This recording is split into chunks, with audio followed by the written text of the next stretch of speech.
समय की बात है। कोमल नाम के एक बोली औरत अपने बेटा और बहू के साथ रहती थी। कोमल के बेटा बलराम नेत्रहीन था। बलिराम ही एक कमाने वाला था। उसके आंखों को रोशनी न होने के कारण वह घर में बैठे रहता था। इसी कारण कोमल और उसका परिवार बहुत गरीबी में गुजारा कर रहा था। ये अम्मा कहाँ रह गई? आऊंगा बोलकर सुबह से अभी तक आया क्यों नहीं? सुनते हो, थोड़ा इधर आना, काम है कुछ। क्या हुआ बोलो। पानी की गिलास वहां पर डाल दो। देखा नहीं सकती इस आंखों से, न क्या करूं। मेरे कारण तुम्हें और माँ के कितने परेशानियां होगी। माँ को भी घूम घूम के काम मांगना पड़ता है। पता भी नहीं उन्हें आज भी काम मिला कि नहीं। आगे अम्मा कहाँ रह गए थे? बहुत देर लगा दिया आपने। एक गोदाम में अनाज साफ करने के काम मिला है, 50 रोज देगा। मैंने सोचा कुछ पैसे आ जाएगा, इसलिए मैं वहाँ पर काम करने लगी। माँ, तुम इस उम्र में अकेले काम करते हो। सच में कितना बुरा हूँ जो इस समय में मैं अपना माँ से काम करवा रहा हूँ। माँ, तुम प्रियंका को अपने साथ रह जाया करो। वह काम में तुम्हारा हाथ बताया। नहीं बेटा, मैं तुझे अकेला नहीं छोड़ सकती। तुझे दिखाई नहीं देता। कहीं पीछे से कुछ सामान की जरूरत पड़े तो कम से कम प्रियंका तुम्हारे साथ रहेगी तो मेरे टेंशन नहीं होगा। कोमल रोजाना काम के लिए जाती और शाम के समय 50 लेने के बाद घर चल जाती है। एक दिन कोमल काम करने के लिए जाती है। वहां पर मालिक और मालिक के पत्नी रहती है। अंजलि, कोमल बहन आ गई है। जो भी काम करवाना है इसको बोल दो, ये कर देगा। और सामने मंदिर है, अच्छे से साफ सफाई करके माता लक्ष्मी जी का मंदिर सजा देना, प्रसाद भी बना देना। कोमल बहुत मेहनत से माता लक्ष्मी के मंदिर सजती है। गुलाब के फूल माता लक्ष्मी के आसपास रहती है।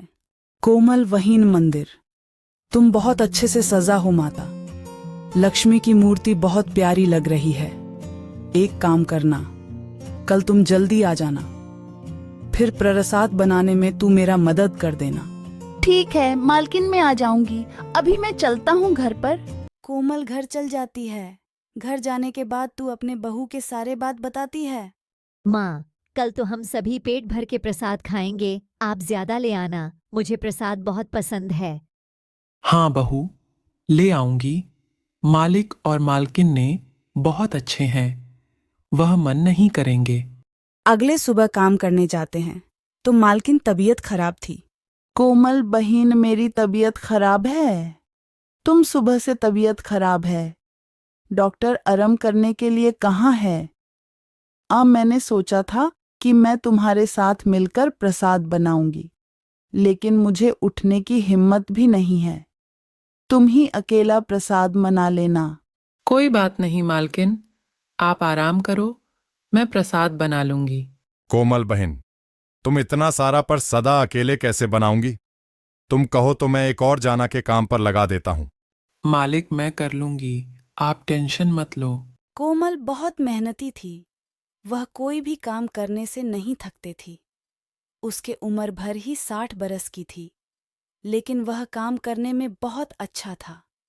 कोमल मन ही मन माँ लक्ष्मी के नाम लेकर प्रसाद मानते रही। कोमल के सच्चे मन से क्या हुआ? प्रार्थना माँ लक्ष्मी सुन रही थी। देवी लक्ष्मी कोमल पर अपने कृपा दृष्टि करके दिया। कोमल इस उम्र में भी गरीबी और दुख के दिन से परेशान है, फिर भी वह कितना शांत है।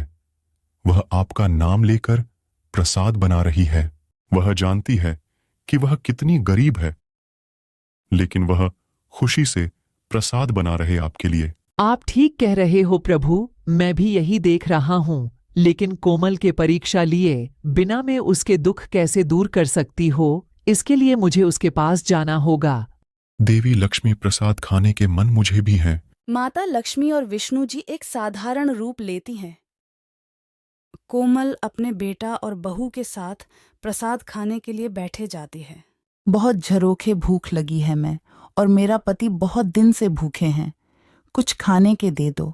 माँ, अभी तो हम लोग खाने बैठे और ये मांगने आया। हम लोग ऐसे करते हैं, मना कर देती है। नहीं बहू, हमारे पास प्रसाद है, थोड़ा सा ऐसे दे देता हूँ।